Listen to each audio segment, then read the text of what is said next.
I'm tired of waiting, waiting. I'm tired of waiting, waiting. So welcome to the class, guys. Super excited to be cutting hair with you guys. I'm doing this live every Tuesday. So excited, got a technique for you guys. We're gonna go over a long layered haircut, something you can change your clients into, but something that's kind of simple. It's not a crazy change, but also a fun haircut to do, and it'll change things up in the salon. So I wanna show you guys a fun round layer technique that we're gonna go through. So section pretty simple, triangle in the front, that's gonna be our fringe area. Basically, I just look at the 2 points of the triangle here are gonna be right along the edge of the eyebrow, and then we come up to about that curve, where that curve happens. So if you take your comb and you kind of place it on the head, right here, it's where that bend happens. Where the hair wants to fall forward, that's where you should put the fringe. Then throughout the technique here, we went center parting and then split the head in half. The goal here is to make sure that you follow the hairline down. So you get the same density here and then the same density up on the front half of the head. So just look for that line and draw it down. I did the same thing on the opposite side, so you can see that there. And then the last section is this cat-eye looking section right here in the top of the head. That we took out in the crown. So we are going to start off in our side panels here. We're going to cut rounded shape into the haircut. We're going to start right here on our right hand side panel.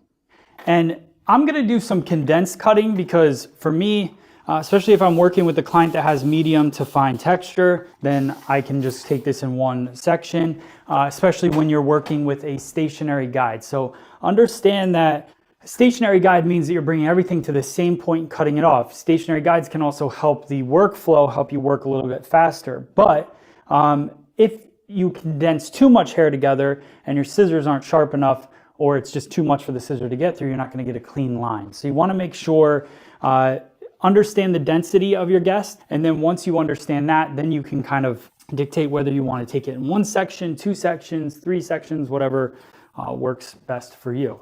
All right, so we got our right-hand side section. And what I'm gonna do is I'm going to be combing that away from me. And the reason I chose to comb away from my body is because I want to be cutting from short to long, right? So anytime, if I wanted to be cutting from inside out, then I would comb it from the other side of the head. So just understand where you want that combing to be. The reason why that matters is because no matter what, when you cut hair, you're pushing a little bit of a weight line. So I want to come through here and just go through and cut my interior or my exterior to the interior of the haircut, just like this. Get it nice and clean at the root. I'll go with the tight teeth of the comb for my last couple, comb through, just like that. And I'm basically mimicking the forehead. So we'll come in, I'll start my cut just like that. I'll recomb now because I lose tension past that second knuckle. Recomb and finish off my line. Now that pops a ton of layers into this haircut already. So you can see as I comb it down, we'll get a little bit of layering and then some of the hair going into that face frame. Now I don't want to change my body position when I move to the other side of the head. So I'll take out this section and now I'm just going to bring everything to me. The reason for that is the same reason I wanted to cut from the exterior in. So now I want to cut exterior in as well. I want to do it the exact same way. You don't want to come over here and now comb everything up like this and then cut interior to exterior because you're just changing up your line. You're not keeping that consistency. So keep your consistency as you go through it. Stay consistent with your body position. The more consistent we are with our body positioning, the more consistent our haircut's gonna be. So I'll comb this up and I'll grab a little bit from the opposite side as a guideline, just like that. I'll bring this up to me. So just like this, I can see my guide through. If you can't see your guide, then just take a little bit less hair, comb, and then remember, recomb, because you lose tension, come through and cut. So now you can see the layers and how they're popping through the head. So now we're going to connect into the back. The way that I'm going to do that is I want to cut interior to exterior again. So we're continuing that flow backwards. So what I'm going to do is I'm going to take my first section. I want my elbow to be out. The reason you want your elbow to be out is because it's going to give you more freedom to kind of lift up. So I'm here, a little more freedom to move that elbow up and shift and get a nice little concave feel to the round layers that we're going to put into the haircut. So I'll come over here, grab a little bit from what we just cut, and then I'll grab from the back. So this is what we previously cut. So I'm going to clip that away like that. And then I'm going to grab some new hair and I'm going to slide a clip up underneath. So now I've got this vertical section, right? I'm going to elevate it up in the air. I'm going to give my elbow some freedom to move, just like this. And I'm going to come up. And there's my previously cut section right there. So there's not going to be much hair in this new section, but as we move through it, there'll be more and more. And now we're traveling. So I let that section go, grab some new hair, like that, and just keep working our way around the head.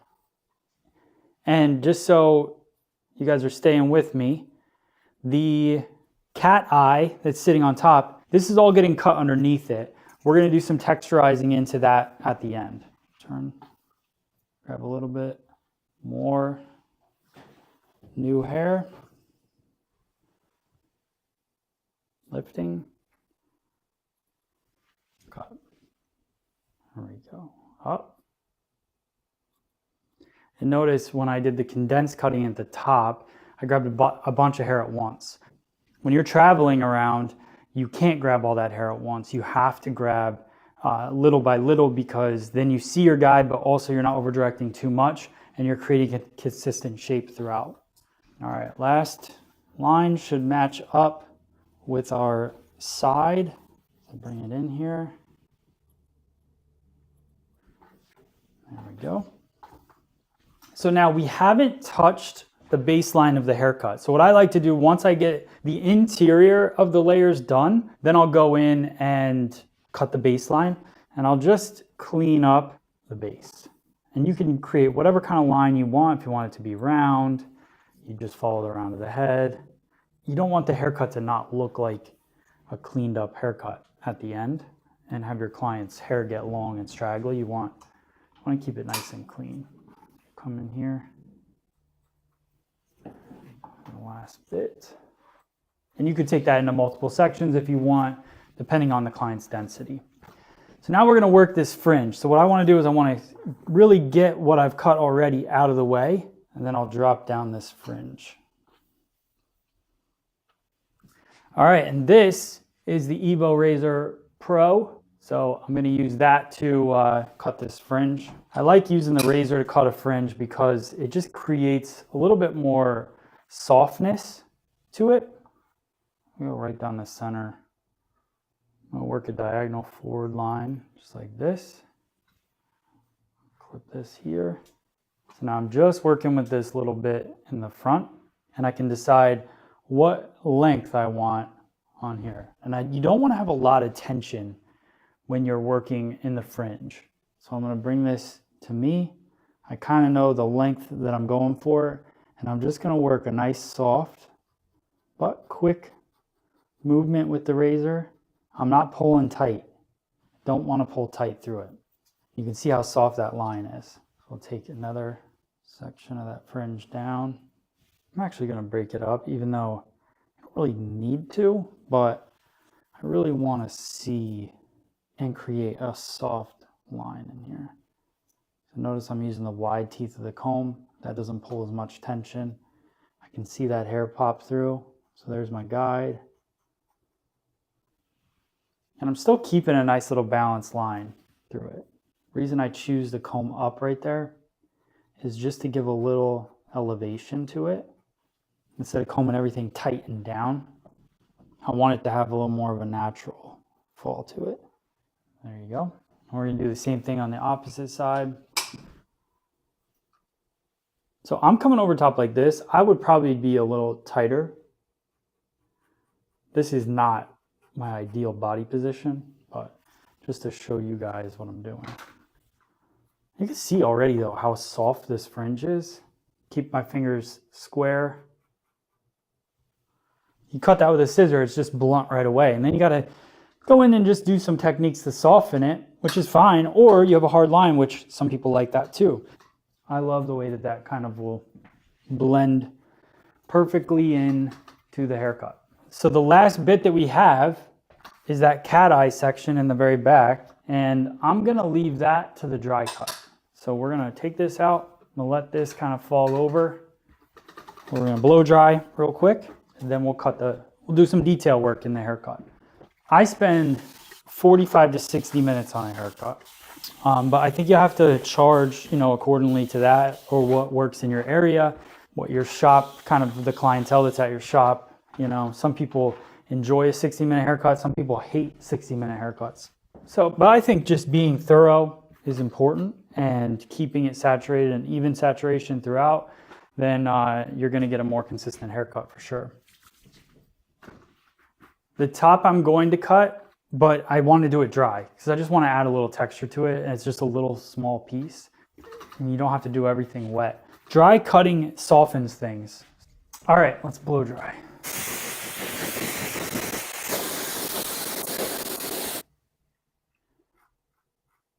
I'm just softly going over top. I don't want to cut too much length off of them, but if you soften it, it just makes the styling a little easier. So just grazing over the top of it, kind of blending in that fringe. And then the last bit, that cat eye section, this is where you just take some of these pieces out and then just work with the razor just to pop a little bit of texture in the crown area. So I'll just grab those pieces. Now we can open up the face with these pieces that we created.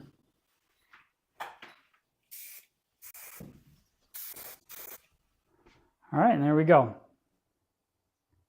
All right, so just a quick recap. We basically took the center parting triangle out for the fringe, separated the front and back. We started out condensed cutting, bringing everything up to the center, cutting it. That allows to kind of open up the face, creates all these little layers around the face.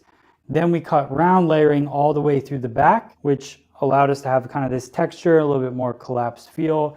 We kept that cat eye section until the very end, cut that with the razor just a little bit, detailed with the razor in the front, and then you get this end result. So hope you guys like it. Hope you can use it in the salon. Let me know in the comments if you have questions.